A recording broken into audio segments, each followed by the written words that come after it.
They mocked the confused woman who couldn't find her seat or fasten a seatbelt. Flight attendants rolled their eyes. Passengers laughed and took photos. She seemed completely lost on the plane. Until armed hijackers attacked mid-flight, and the captain called out a classified code name that changed everything. Before you watch full story, comment below from which country are you watching. Don't forget to subscribe for more amazing stories. The fluorescent lights of Gate 47 cast harsh shadows across Sarah Mitchell's face as she stood in the boarding line, her eyes unfocused and distant. She clutched her boarding pass with trembling fingers, turning it over repeatedly as if the printed information might somehow rearrange itself into something more comprehensible. The woman behind her in line shifted impatiently, letting out an audible sigh as Sarah fumbled with her passport, nearly dropping it twice before managing to present both documents to the gate agent with an apologetic smile that seemed almost childlike in its uncertainty. The gate agent, a sharp-featured woman named Patricia whose name tag gleamed under the terminal lights, took the documents with barely concealed irritation, her eyes scanning the boarding pass before looking up at Sarah with the kind of condescending patience usually reserved for particularly slow children or elderly passengers struggling with modern technology. "Ms. Mitchell, you're in seat 23C, Patricia said slowly, enunciating each word as if speaking to someone with a tenuous grasp of English. "That's an aisle seat in economy class. Do you understand which section that is?" Sarah blinked at her several times, her expression blank and confused, before nodding hesitantly and shuffling toward the jetway entrance. Behind her, a businessman in an expensive suit muttered to his colleague, "God help us if we're delayed because someone doesn't know how to find their seat." The comment drew quiet laughter from several nearby passengers, all of whom had observed Sarah's apparent incompetence with a mixture of amusement and contempt. As Sarah entered the aircraft, she paused at the entrance, causing an immediate bottleneck as passengers backed up behind her in the narrow jetway. She stood there, blocking the flow of boarding passengers, staring at the interior of the Boeing 777 as if she had never seen the inside of an airplane before. Flight attendant Marcus Chen, a veteran of 15 years with Pacific Airways, approached her with a smile that didn't quite reach his eyes, his voice dripping with exaggerated helpfulness. "Ma'am, you need to move forward into the aircraft so other passengers can board. Can you find your seat, or do you need assistance?" Sarah looked at him with wide, uncertain eyes, clutching her small carry-on bag against her chest like a security blanket. "I'm sorry, which way do the numbers go?" "I'm in 23C, but I don't know if that's forward or back." Marcus exchanged a knowing glance with his colleague, flight attendant Jennifer Park, who was standing near the galley. The look they shared spoke volumes about their assessment of Sarah's intelligence and capability. "The numbers get higher as you go toward the back of the plane," Marcus explained with exaggerated patience, gesturing down the aisle. "So you'll want to walk this way, and the seat numbers are displayed above the seats. Your seat letter, C, means you're in the aisle seat." He spoke slowly and clearly, as if explaining complex calculus to a kindergartner. Sarah nodded gratefully, mumbling another apology as she began shuffling down the aisle, her movements awkward and uncertain. She stopped several times to check the seat numbers, counting them out loud in a whisper that several passengers found both amusing and annoying. A young woman in seat 15D pulled out her phone and quickly typed a message to her friend, "OMG, there's this woman on my flight who literally doesn't know how airplanes work. This is going to be entertaining." When Sarah finally reached row 23, she stood in the aisle for a long moment, staring at the three seats with an expression of genuine bewilderment. The middle seat, 23B, was already occupied by a heavy-set man in his 50s named Robert Chambers, who had settled in with his tablet and noise-canceling headphones. The window seat, 23A, held a young college student named Amy Chen who was already engrossed in her laptop. Both looked up as Sarah continued to stand there, blocking the aisle as more passengers tried to move past her. "Excuse me," Robert said with barely concealed irritation, pulling off one side of his headphones. "That's your seat right here, the aisle seat. You're blocking everyone." Sarah jumped slightly, as if startled by his voice, and fumbled with her carry-on bag, trying to figure out how to maneuver it into the overhead compartment. She lifted the bag toward the overhead bin, but her movements were so uncertain and clumsy that the bag nearly slipped from her grasp. Marcus, who had been monitoring the boarding process from the forward galley, hurried back down the aisle with an expression that mixed professional courtesy with personal exasperation. "Here, let me help you with that," he said, taking the bag from her hands with a firmness that suggested he didn't trust her to complete even this simple task. He placed it in the overhead bin with practiced efficiency, then gestured firmly toward seat 23C. "Please take your seat now so we can continue boarding." Sarah slid into the aisle seat with continued awkwardness, her movements suggesting someone profoundly uncomfortable with the entire concept of air travel. She immediately began fidgeting with the seatbelt, turning the buckle over in her hands as if she had never encountered such a mechanism before. Robert watched her struggle with the seatbelt for several seconds before letting out an audible groan. "You just insert the metal end into the buckle," he said, his tone suggesting he was explaining something so obvious that it pained him to have to articulate it. "Like every seatbelt in every car you've ever been in." Sarah looked at him with an expression of grateful confusion, fumbling with the belt several more times before finally managing to click it into place. Amy, sitting by the window, had removed one earbud and was watching the interaction with poorly concealed amusement. She quickly texted her roommate, "You won't believe the disaster of a human being sitting in my row. She doesn't even know how seatbelts work. I'm scared for my life." The message was accompanied by a laughing emoji and a skull emoji, her way of expressing both humor and mock fear at the situation. As the boarding process continued, Sarah's behavior became increasingly concerning to those around her. She kept looking around the cabin with wide, confused eyes, as if every aspect of the aircraft interior was somehow alien and threatening. When the safety demonstration began, she watched with an intensity that seemed almost comical, leaning forward in her seat to study the flight attendants' movements as they demonstrated how to fasten seatbelts, how to use oxygen masks, and where the emergency exits were located. Her rapt attention to these basic safety procedures drew more amused glances from nearby passengers. A teenager across the aisle nudged his father and whispered, "Dad, look at that lady. She's acting like she's never been on a plane before. Is that even possible?" The father glanced over and chuckled quietly. "Some people are just nervous flyers, son.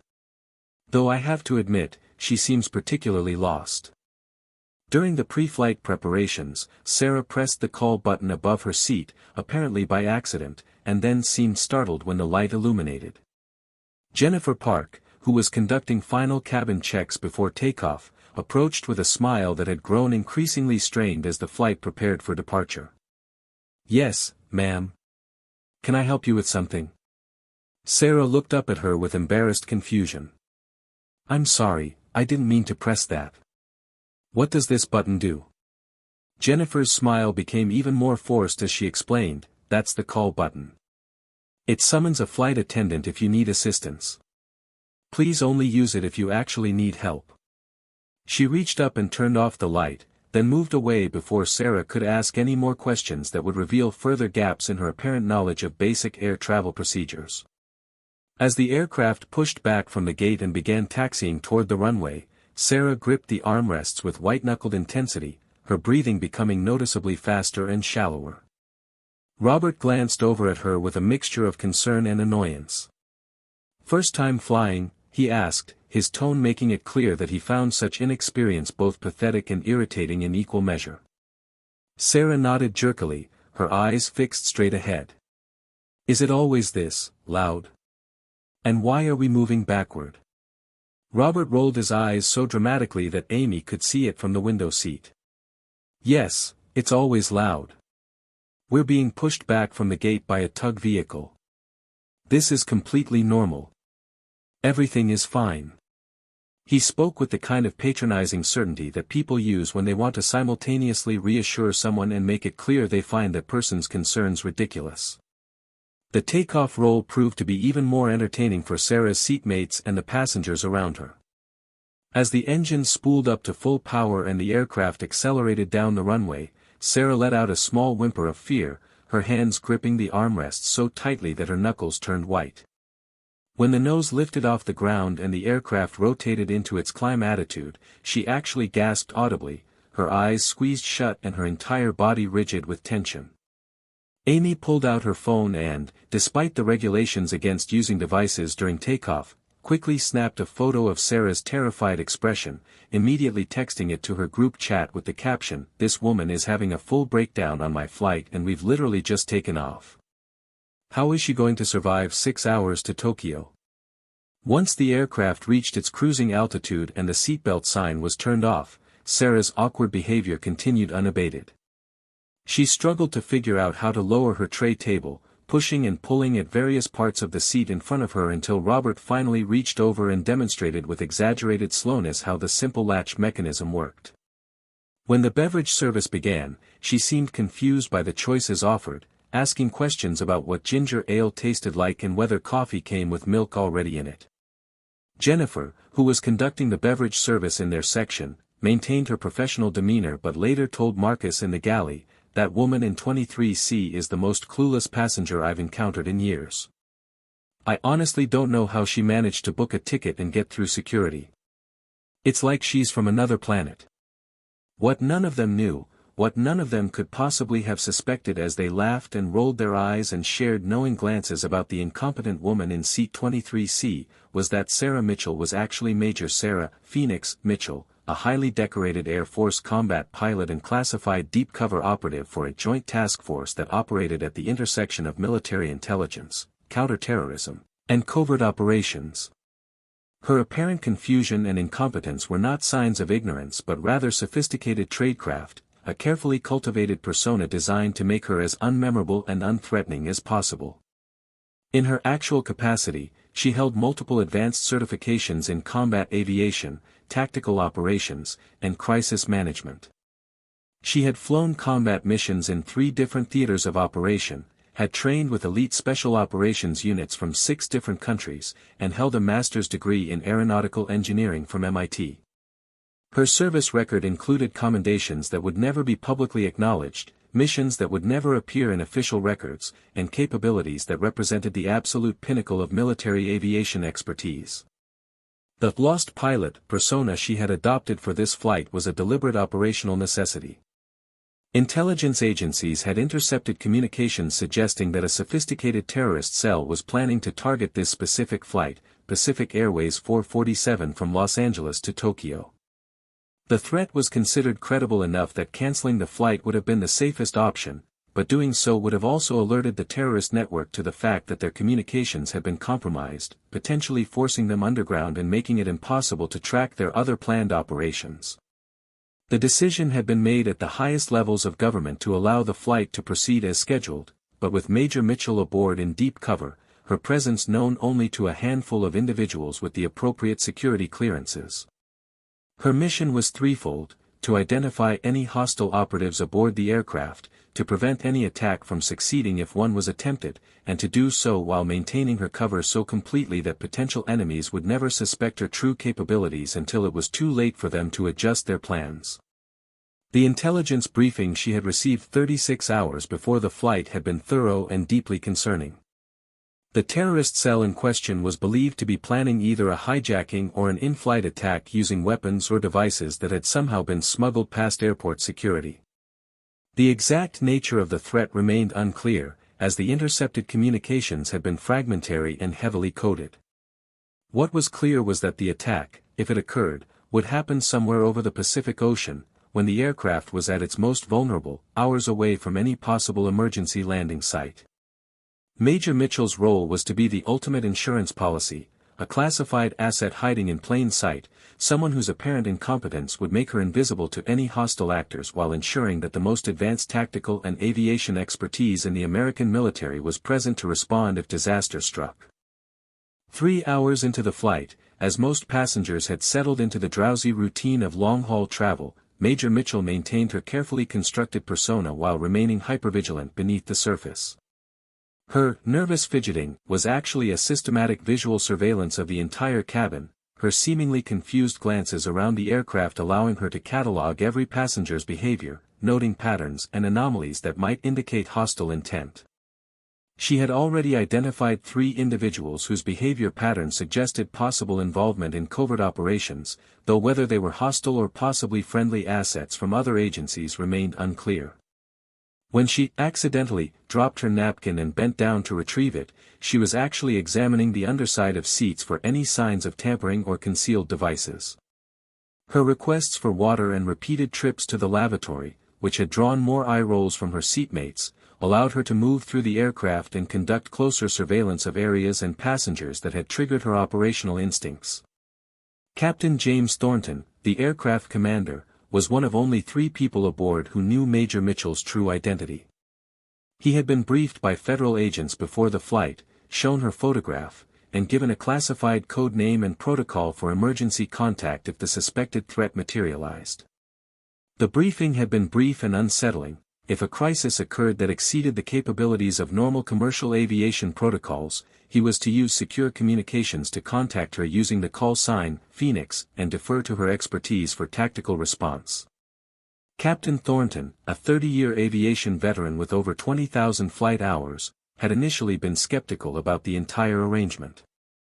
The idea that some military operative would be better equipped to handle an in-flight emergency than his own experience and training had struck him as insulting to his professional competence.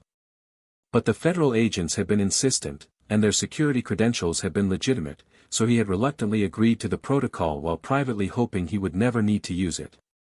The crisis, when it came, erupted with shocking suddenness. 4 hours and 15 minutes into the flight, as the Boeing 777 cruised at 39,000 feet over the vast emptiness of the Pacific Ocean, 3 men in different sections of the cabin stood up simultaneously. They moved with coordinated precision, their movements clearly choreographed and rehearsed. Each man produced what appeared to be ceramic knives, weapons that had somehow evaded the airport security screening, likely constructed from advanced composite materials designed specifically to avoid detection by metal detectors and X-ray machines. The lead hijacker, a man in his 30s with cold, calculating eyes, strode toward the cockpit door while his 2 accomplices moved to control the forward and aft sections of the cabin. "Nobody move," the lead hijacker shouted in accented English, his voice cutting through the ambient noise of the aircraft. "This aircraft is now under our control. Anyone who resists will be killed. Flight attendants, sit down immediately." The cabin erupted into chaos. Passengers screamed, children began crying, and several people lunged for their cell phones despite being miles over the ocean with no possible signal. Marcus and Jennifer, along with the other flight attendants, froze in shock before beginning to comply with the hijackers' commands, their training for such scenarios suddenly seeming woefully inadequate in the face of actual armed hostiles. In the cockpit, Captain Thornton heard the commotion through the reinforced door and immediately understood that the suspected threat had materialized. His first officer, co-pilot David Chen, looked at him with wide eyes. "What do we do?" David asked, his voice tight with tension. Captain Thornton's mind raced through protocols, regulations, and the classified briefing he had received. The post 9/11 cockpit door was designed to withstand significant force, but that only bought them time. If the hijackers had sophisticated knowledge of aircraft systems, they might be able to cut power, decompress the cabin, or take other actions that would force him to open the door to prevent mass casualties. In seat 23C, Major Mitchell's entire demeanor had changed in the span of a single heartbeat. The moment the hijackers had stood up, her operational training had activated, her apparent confusion and incompetence evaporating like morning fog. She assessed the situation with the cold, clinical precision of an elite special operations professional, cataloging threats, calculating angles of attack, and running through tactical response protocols in the fraction of a second it took for most passengers to register that something was wrong. She remained seated, her body language still suggesting the frightened, confused passenger she had been pretending to be, but her mind was now operating at the highest level of tactical awareness. She counted 3 visible hostiles, noted their positions and the weapons they carried, and began calculating optimal response scenarios. The hijacker in the forward cabin was approximately 30 feet from her position. The one in the aft section was further away but had positioned himself to control the rear exits. The lead hijacker was at the cockpit door, trying to force communication with the pilots. Robert Chambers, sitting next to her, was frozen in terror, his face pale and his breathing rapid. Amy, in the window seat, had begun crying quietly, her earlier amusement at Sarah's incompetence completely forgotten in the face of actual danger. Throughout the cabin, passengers were experiencing various stages of panic, some crying, some praying, some sitting in shocked silence as they tried to process the reality that their routine flight had just become a life-threatening crisis. The lead hijacker began pounding on the cockpit door with the handle of his ceramic knife, shouting demands in a mixture of English and another language that Major Mitchell immediately identified as Farsi. "Open this door immediately. We have explosives distributed throughout the cabin. If you do not open this door in 60 seconds, we will begin killing passengers." In the cockpit, Captain Thornton made a decision that would save everyone aboard. He reached for the secure radio frequency that had been provided during his classified briefing, a frequency that was supposedly monitored only by Major Mitchell and possibly by ground-based intelligence assets. His hand shook slightly as he pressed the transmit button, feeling foolish for using a code word in the middle of an actual crisis but following the protocol he had been given.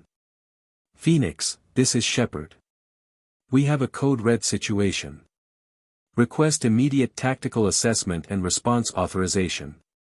He released the button and waited, his heart pounding, wondering if the mysterious operative was even receiving his transmission or if the entire classified protocol had been some elaborate security theater that would prove useless in an actual emergency. In seat 23C, Major Mitchell's earpiece, a sophisticated device disguised as a simple hearing aid that most passengers hadn't even noticed, crackled to life with Captain Thornton's transmission. The call sign, Phoenix, activated protocols that had been drilled into her through countless training scenarios. She pressed a nearly invisible button on what appeared to be a simple fitness tracker on her wrist, confirming receipt of the transmission and activating her communication system. When she spoke, her voice was no longer the uncertain, confused tone of the lost passenger. Instead, it was crisp, professional, and carried the unmistakable authority of someone accustomed to making life-and-death decisions under extreme pressure. "Shepard, Phoenix acknowledges code red. Visual confirmation of 3 hostiles with edged weapons. No confirmed explosives visible. Assessing tactical options. Stand by for coordinated response." The transformation in Sarah Mitchell's voice was so complete and shocking that Robert Chambers actually turned to stare at her, his fear momentarily displaced by confusion. The terrified, incompetent woman who had been sitting next to him for the past 4 hours had just spoken with the clipped, authoritative tone of a military professional, using terminology and communication protocols that seemed completely at odds with everything he had observed about her. Before he could process what was happening, Major Mitchell was already moving.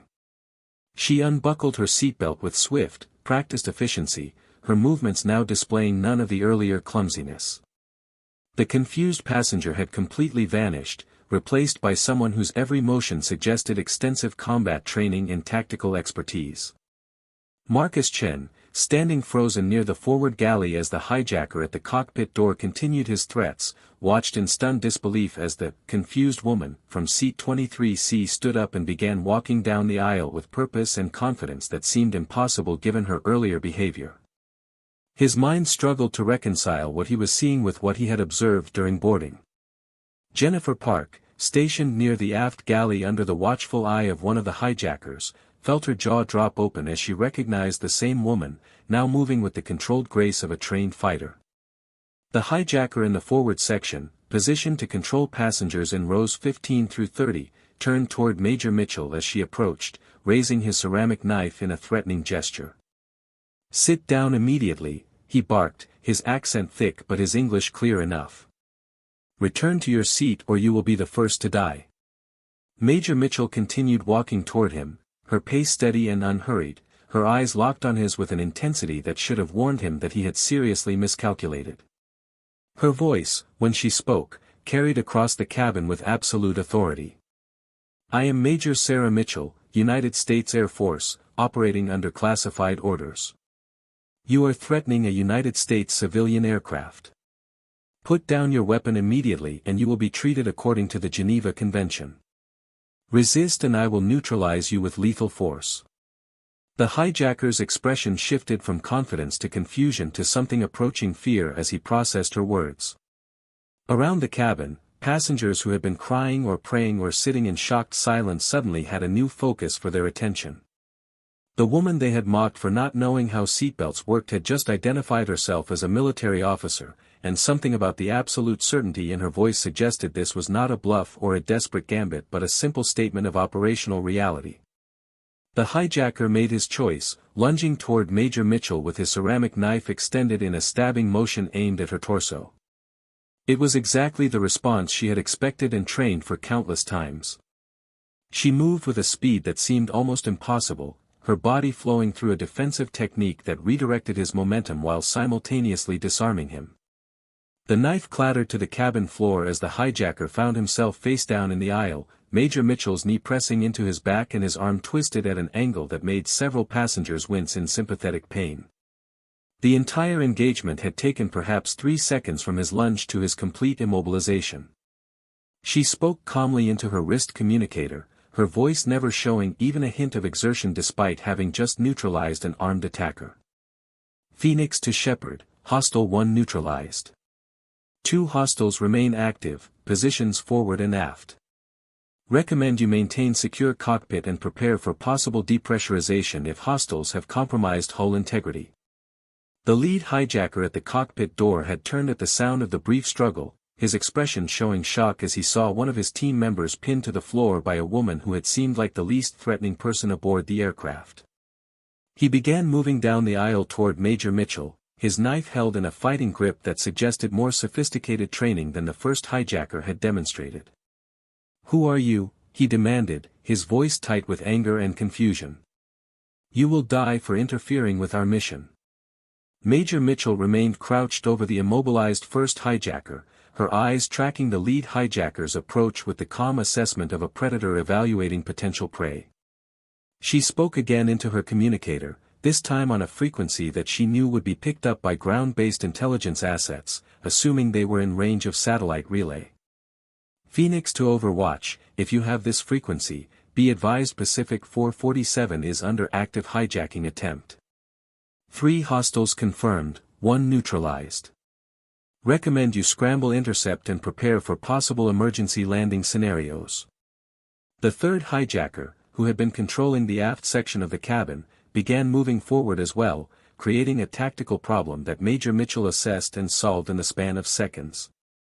She was now facing 2 armed opponents in a narrow aircraft cabin filled with terrified civilians, an environment that severely limited her tactical options while also putting innocent lives at risk if the confrontation became too chaotic. She made a decision that drew on both her combat training and her extensive aviation expertise.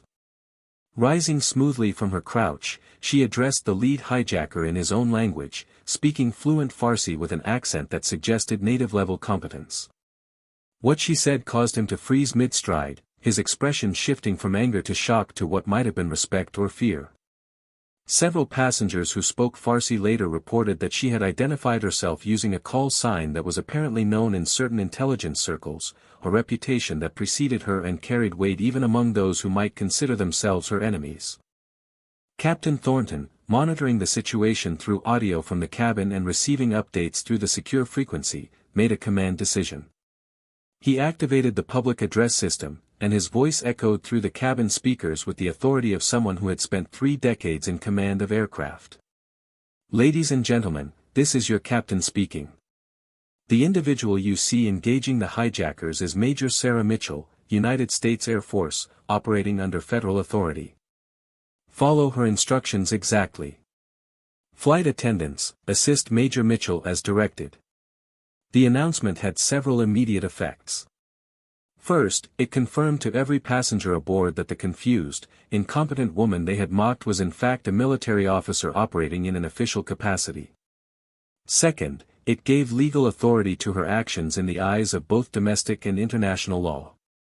Third, and perhaps most importantly, it completely shattered whatever operational plans the hijackers had been working from, as they had clearly not anticipated encountering trained military opposition aboard what should have been a routine commercial flight. The psychological impact of Captain Thornton's announcement rippled through the cabin like a shockwave. Robert Chambers, still sitting in seat 23C, felt his mind reeling as he tried to reconcile the terrified, confused passenger with the military officer now facing down armed hijackers. Amy Chen had stopped crying and was staring with wide eyes at the woman who had been sitting beside her, the woman she had photographed and mocked just hours earlier. Throughout the cabin, passengers who had laughed at Sarah's struggles with her seatbelt and luggage now watched in stunned silence as she moved with professional competence that made her earlier behavior seem like it had been performed by a completely different person. Jennifer Park, the flight attendant who had spoken so condescendingly during boarding, felt a flush of embarrassment and shame as she realized that every instance of help she had offered had been to someone far more capable than she could ever hope to be. The lead hijacker was speaking rapidly into what appeared to be a small radio or communication device, clearly trying to contact someone off the aircraft for guidance or support. Major Mitchell recognized this as a critical moment in the tactical situation. If the hijackers had Confederates on the ground or assets that could provide remote support or intelligence, the situation could escalate in unpredictable ways. She moved decisively, closing the distance between herself and the lead hijacker with movements that suggested extensive martial arts training combined with the kind of real-world combat experience that could only be gained through actual operations. The lead hijacker raised his knife defensively, but Major Mitchell had already calculated the geometry of the engagement, and her response left him no effective options. Within seconds, he joined his accomplice on the floor, disarmed and immobilized, though still conscious and angrily shouting threats in Farsi that Major Mitchell calmly ignored. The third hijacker, seeing both his comrades neutralized by a single opponent, made a desperate decision that revealed the true extent of the threat. He reached into his jacket and produced what appeared to be a small device with a red button and trailing wires, holding it high where everyone could see. "I have a bomb," he shouted, his English heavily accented but clear enough that his meaning was unmistakable.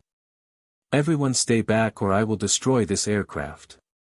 Tell the pilots to change course to our coordinates or everyone dies." The cabin erupted in renewed panic, passengers screaming and scrambling away from the hijacker, creating chaos that could have masked any number of tactical options for the remaining hostile. Major Mitchell, however, had already assessed the device and reached a critical conclusion based on her extensive training in explosives and improvised devices. The construction of what he was holding did not match the profile of any sophisticated explosive device she was familiar with, and the wiring visible from her position suggested it was either a fake designed to create exactly this kind of panic or a genuine but crude device that could potentially be neutralized. She spoke into her wrist communicator again, her voice still calm and professional despite the escalating crisis. "Phoenix to Shepard, third hostile claims to have an explosive device. Assessing as low probability based on visual examination, but cannot confirm without closer inspection. Request permission to attempt neutralization with risk of device activation." Captain Thornton's response came immediately, his voice tight with the stress of command decision-making under impossible circumstances. "Phoenix, Shepard confirms. You have tactical authority to proceed as you assess appropriate. We are 43 minutes from potential emergency landing site in Midway if needed. Good luck." The exchange took perhaps 10 seconds, but in that time Major Mitchell had already begun moving, her approach calculated to minimize the hijacker's reaction time while maximizing her ability to neutralize the potential threat before he could activate any device he might actually possess.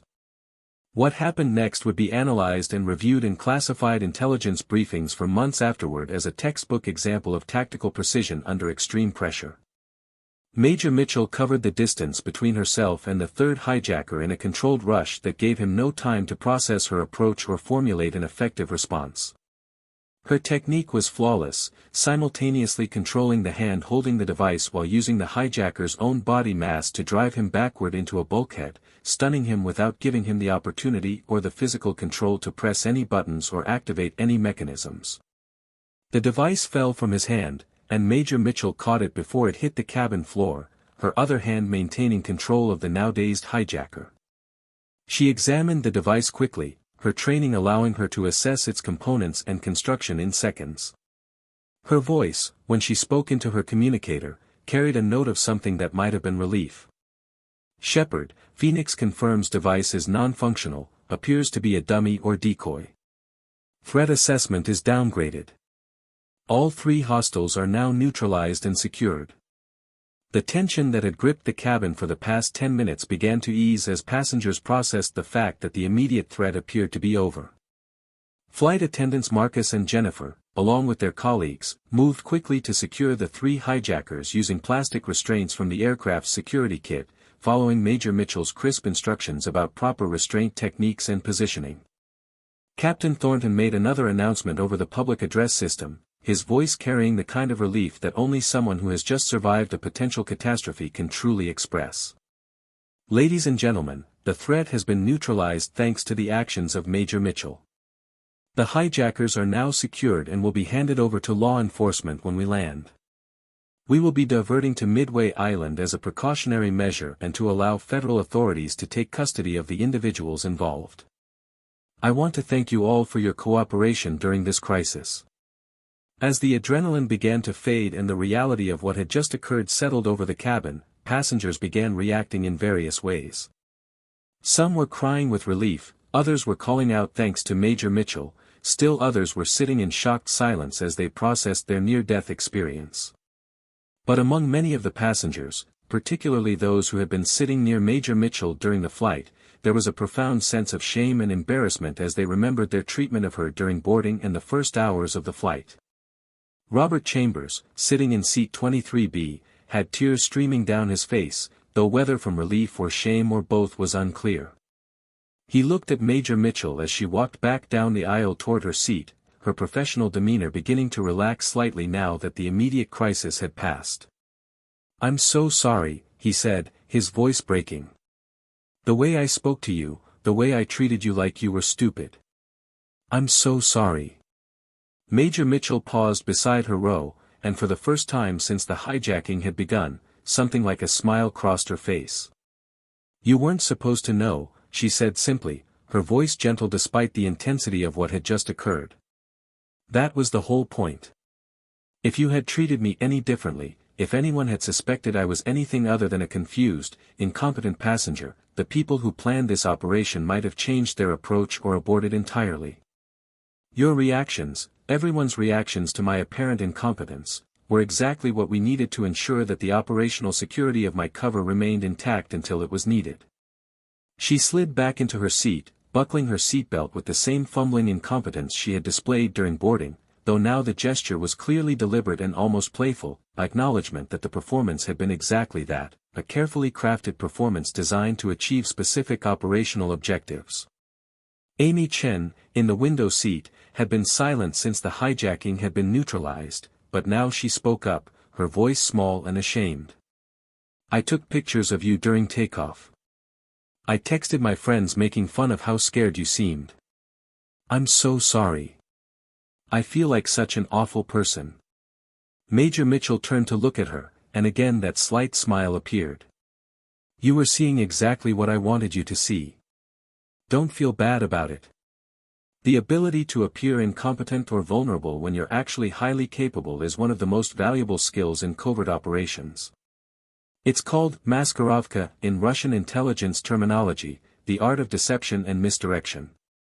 Your reactions, your texts, your photos, all of that contributed to making my cover more believable. If anything, I should thank you for helping sell the illusion."